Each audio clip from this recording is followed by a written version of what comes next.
The UN has expressed fears of a full-scale war as the deadly conflict between Israeli forces and Palestinians continues for a third day.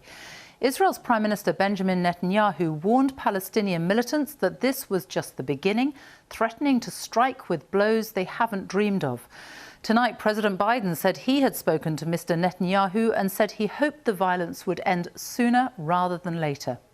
At least 65 Palestinians, including 15 children, and 6 Israelis are reported to have been killed since Monday. In the past few days, Palestinian militants have fired a mass barrage of rockets into Israel, including on Tel Aviv. And Israel has carried out a heavy bombardment of Gaza, launching hundreds of airstrikes.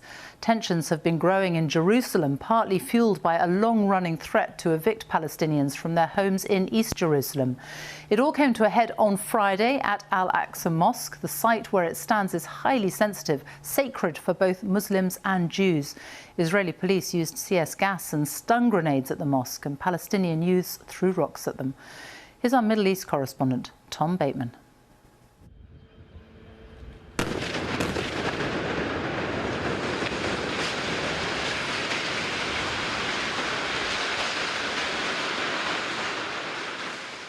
The world's asking if the region's on the brink of war. People who work to this feel it's already here. Palestinians in Gaza faced the fiercest Israeli bombardment since the last all-out conflict. Israel says it's going after militant leaders. Some were killed in their homes. But civilians died in this strike, say Palestinian health officials. In Gaza, a territory under blockade, grief quickly turns to anger.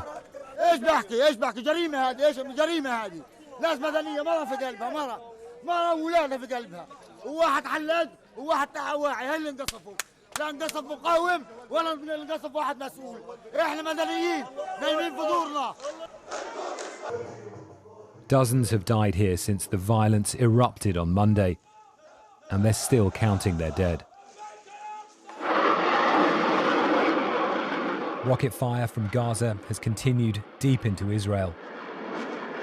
And the sirens are near non-stop in towns close by.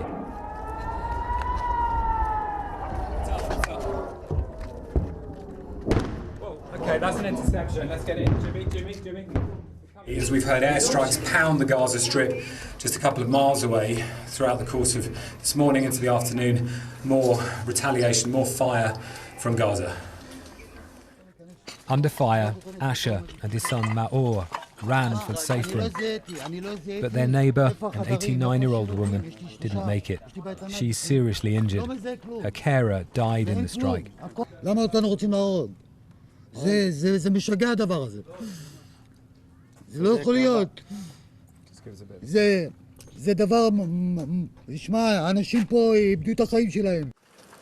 There are growing international calls for restraint. But for now, it seems that no one here is listening. It is the intensity of these attacks that has led both sides to say they will step up their strikes in retaliation. A descent into much further violence seems inevitable. More rockets are shot down in Israel's skies. Tonight, in a mixed Jewish-Arab town, I saw how fear and chaos is spreading. Violence between Jews and Arabs inside Israel is spiralling. Here, Jewish extremists attack an ambulance and then check a car to see if Arabs or Jews are inside.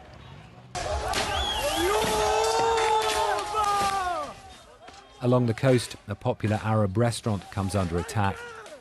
In another mixed town, a Jewish man is beaten by Arab Israelis.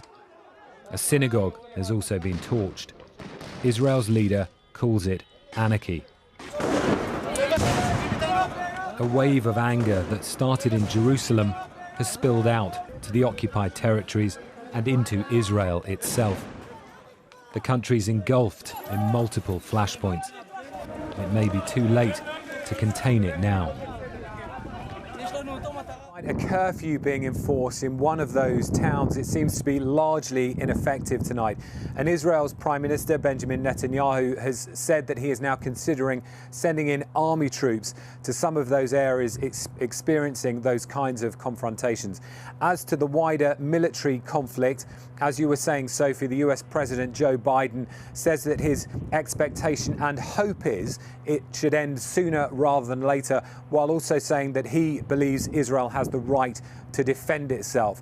But with more airstrikes pounding the Gaza Strip in the last couple of hours and more rocket fire within that time, that certainly seems, from this perspective, a long way off. Our Middle East correspondent Tom Bateman in Jerusalem. Thank you. Well, let's talk to Rushdie Abu Alof, who's in Gaza City. And what's the situation there tonight? The sound of bombs and airstrikes are continue shortly after midnight here in Gaza. It's been the longest day of fighting since years. Israel hit hundreds of targets, and Hamas, the militancy group, fired hundreds of rockets. This situation is leaving this place in a very grim sort of picture.